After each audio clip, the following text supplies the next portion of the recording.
मानिए आपके जीवन में परम लाभ होगा अगर आप वास्तविक इस संसार में इन भयानक दुखों से छूटना चाहते हैं। सच्ची शांति अगर आप प्राप्त करना चाहते हैं तो आपके लिए बस एक ही मार्ग है और वो है प्रभु प्राप्ति का। दूसरा कोई भी साधन नहीं। आप अपने खुद जीवन में अनुभव करके देख लें। ये जो हम भजन को टालते रहते हैं तो निश्चित मानिए आगे जो भी समय आने वाला है वो बिल्कुल भजन के लिए नहीं है। आपकी ज्यों-ज्यों उम्र बढ़ती है त्यों-त्यों प्रारब्ध हावी होता है। आप कभी भी इस रहस्य को नहीं समझ सकते जब तक आप भजन नहीं करते। निश्चित मानिए आप भजन करेंगे, आपके आगे हर एक रहस्य प्रकाशित होने लगेगा। बिल्कुल सच्चाई से आपको भजन करना है, कहीं भी बिल्कुल कोई संशय नहीं रखना है। जितनी सच्चाई से करेंगे, देखिए ज्यों-ज्यों आपकी उम्र बढ़ेगी त्यों-त्यों क्लेश बढ़ेंगे। प्रारब्ध बिल्कुल तैयार रहता है। प्रारब्ध समय के साथ, जैसे कोई बहुत छोटी उम्र का है तो जो बड़े बड़े प्रारब्ध हैं, जो बड़े बड़े आपके शरीर पर कष्ट आने वाले हैं, वो छोटी उम्र से नहीं, जो जो आपकी उम्र बढ़ेगी त्यों त्यों प्रारब्ध बढ़ेगा। ये बिल्कुल सच्चाई है। क्योंकि जैसे जब आप अबोध होते हैं तो आप देखना, जब आप छोटी उम्र के होते हैं तो इतना संसार से लगाव, इतना काम धंधे में, इतना विषयों में इतनी चिंताएं नहीं होती। लेकिन जैसे ही आपकी उम्र बढ़ती है तो देखना आप फंसते चले जाते हैं, बिल्कुल चिंतित। फिर आपको भय भी लगने लगता है, चिंता भी, शोक भी। और ज्यों आपकी उम्र कम है तो आप देखना आप बिल्कुल निर्भय रहते हैं, निश्चित आनंद में रहते हैं। खाने खेलने से सिर्फ मतलब रहता है। तो ज्यों-ज्यों आप विषयों में, ज्यों-ज्यों आप चिंतन में, ज्यों-ज्यों आप सांसारिक फंसाव में फंसते हैं त्यों ही प्रारब्ध आपको जब पहुँचता है। बिल्कुल क्लेश बढ़ेगा, कम नहीं होगा। बहुत सावधान हो जाएं। शारीरिक अवस्था भी जाएगी, आएगी नहीं। पल पल शरीर रोगों से ग्रस्त ही होगा। अभी जब वर्तमान का जो आपका समय है, इसमें अगर आप भजन कर ले गए तो आपका भविष्य आप समझे बिल्कुल सुखमय हो सकता है। वर्तमान को नहीं खोना चाहिए। साधक वही है जो वर्तमान में जीता है, वो पीछे की नहीं सोचता। मैंने क्या क्या अभी तक किया, क्या गलती कर गए, आगे क्या क्या होगा, ये कुछ नहीं साधक सोच। साधक कभी पीछे की नहीं देखता, भूतकाल पर चिंतन ज्यादा नहीं करता, भविष्य की बिल्कुल वो चिंता नहीं करता। वर्तमान समय में वो भगवान का भजन करता है। इस वर्तमान समय पे ही आपका भविष्य निर्भर है। निश्चित मानिए हमारे जो पूर्व जन्म के कर्म होते हैं, उन कर्मों से कुछ कर्म लेकर इस शरीर की रचना हो जाती है। अब वो होना है, वो निश्चित हो चुका है। लेकिन अगर आप भगवान का भजन कर रहे हैं तो निश्चित मानिए आप प्रारब्ध तक को भी नष्ट कर सकते हैं। इतनी शक्ति आ जाती है साधकों में, कोई भी साधक हो। और प्रारब्ध आएगा भी तो ऐसा आएगा कि आपका भजन नहीं छूटेगा। अगर आपकी भजन में निष्ठा हो गई तो भगवान सिर्फ साधक को उतना ही दुख देते हैं जितना वो प्रसन्नता से सह सके। निश्चित मानिए इस सच्चाई को मान लो और भजन में लग जाओ। नहीं तो जो भगवान के विमुख हैं वो माया के अधीन होते हैं, और जो भगवान के सम्मुख हो गए वो प्रभु के अधीन होते हैं। दो ही क्षेत्र हैं, एक माया का, एक प्रभु का। माया भी प्रभु की ही है, लेकिन हम कर्ता भोक्ता मानकर जब इस संसार में लगते हैं, हमारा अहम, मैं कर रहा हूँ, मेरा ये है, मेरा ये है, तो फिर आपको ही भोगना पड़ेगा। और भगवान के चरणों में आप समर्पित हो जाइए, उनका भजन करने लग जाइए। फिर धीरे धीरे आप देखेंगे कि प्रभु ही सब कर रहे हैं, वही हमारा भजन भी करा रहे हैं। आपका भजन में अभी अगर मन नहीं लग रहा है तो निश्चित मानिए आप लगे रहिए, थोड़े ही समय में ये लगने लग जाएगा। मन जब लगने लगता है तो फिर कोई चिंता ही नहीं रहती, बिल्कुल कोई चिंता नहीं रहती। कितने बड़ा सा बड़ा कष्ट आ जाए आपका मन तो प्रभु में लगा है और वहां से तो बराबर निर्झर आनंद बहता रहता है। आप देखना, अगर आपको किसी दिन भजन में थोड़ा सा भी मन लग जाता है तो कितनी प्रसन्नता होती है। आप देखना, बिल्कुल निर्मलता। या आप कहीं संकीर्तन में चले जाएं, वहां संकीर्तन में आप थोड़ी देर बैठे, संकीर्तन में आप देखना चित्त को एकदम शांति मिल जाती है, एकदम मन प्रफुल्लित हो जाता है। ऐसा क्यों होता है? वहां पर मन एकदम निश्चिंत हो जाता है, खो जाता है। संकीर्तन में मन संसार से हटा, भगवान में लगा, उसे सुख मिलने लगता है। मन भगवान से हटा, संसार में लगा, उसे दुख मिलने लगता है। ये सच्चाई है।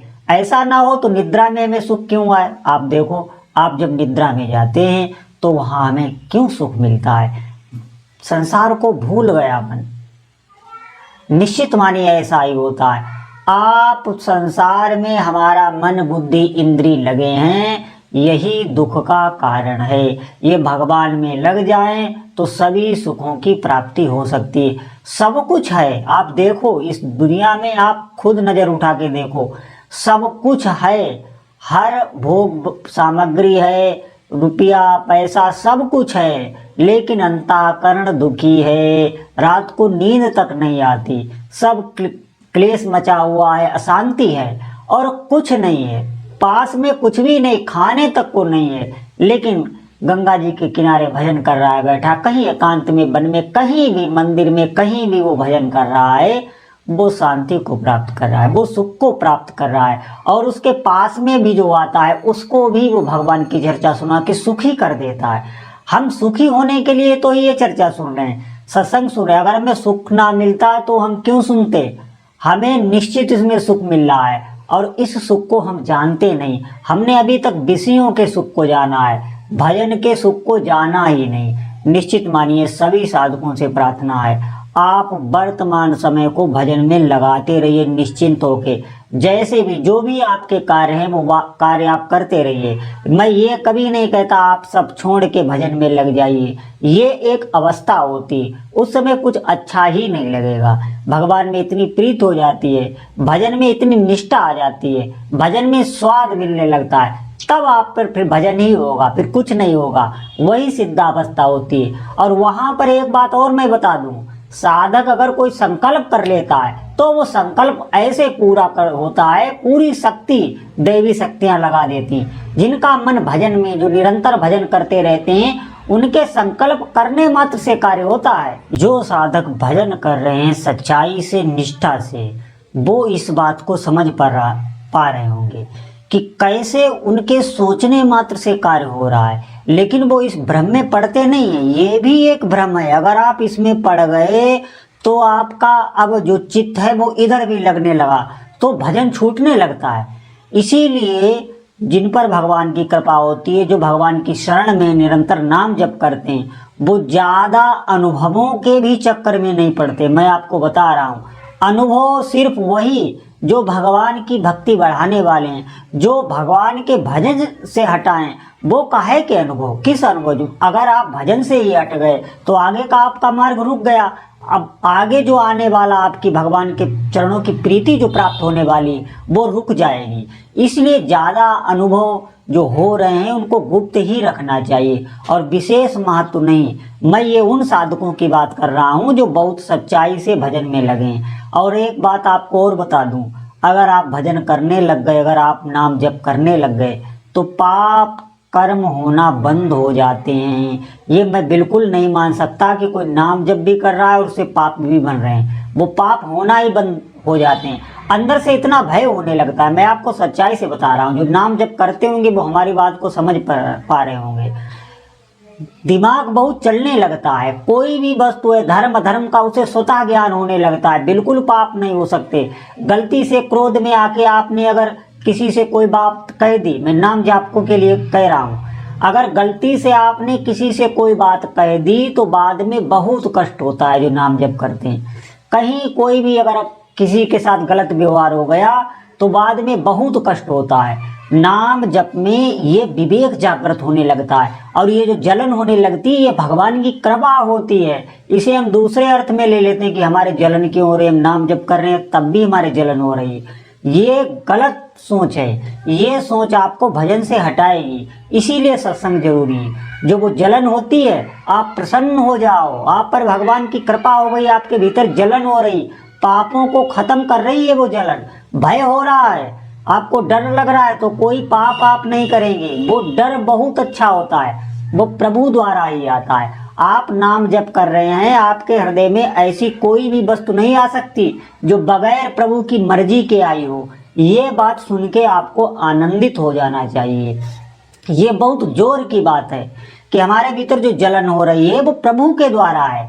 आप पाप ना करें, आप नाम जप कर रहे हैं, आप छोटा मोटा भी अगर पाप आपके हाथ से हो जाएगा तो तुरंत जलन पड़ने लगती है, मन घबराने लगता है। और आप वही दूसरे विषयों में जो अंधे हैं, जो पापाचरण कर रहे हैं, उनकी तरफ देखिए, उनको कोई जलन नहीं होती। वो बड़े से बड़ा पाप कर जाते हैं, कोई भी उनके हृदय में ना तो जलन होती है। वो यही नहीं जानते कि पाप क्या है, पुण्य क्या है। आपके हृदय में जलन पड़ रही है, ये भगवान की विशेष कृपा है, और ये नाम जापक साधकों के भीतर ही आती है। इसी बात को लेके वो कभी कभी घबराने लगते हैं कि मैं नाम जप कर रहा हूँ, मेरे अंदर भय भी है, भय लगता है। वो इसीलिए आता है कि आपसे कोई पाप ना बने, नाम रखवाली करने लगता है। आप लगे रहिए, जितने भी साधक हैं, आपको उस अवस्था तक पहुंचना है कि हमारा भजन में मन लगने लगे। मन लगने का प्रमाण क्या है?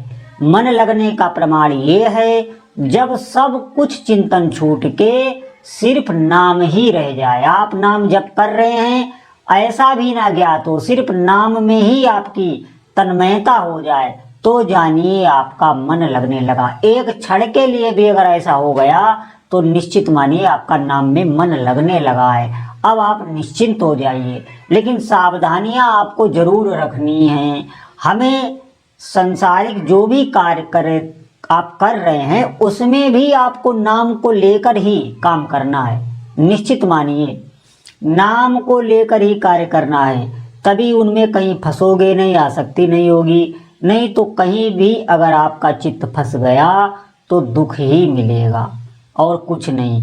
यहाँ जो भी जीव आता है वो सिर्फ भोग भोगने ही आता है, यहाँ कोई प्रसाद नहीं बट रहा है। यहाँ जो भी आप जगत में देख लीजिए, क्लेश ही क्लेश है, अशांति अशांति है, कहीं किसी को सुख नहीं मिल रहा। उसी को मिल रहा है जो भगवान के भजन में सच्चाई से चल रहा है।